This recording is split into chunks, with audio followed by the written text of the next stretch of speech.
না প্লিজ, তুমিও আমায় শাড়ি পরতে বলো না।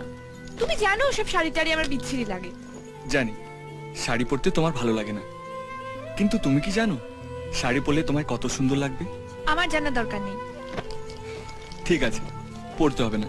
শুধু একবার ভাবো, এই শাড়িটা পরলে তোমার একার খারাপ লাগবে, আর না পরলে অনেকেরই খারাপ লাগবে। ছোট কাকিমা, ঠাম্মা, আর আর আমার। বই গেছে।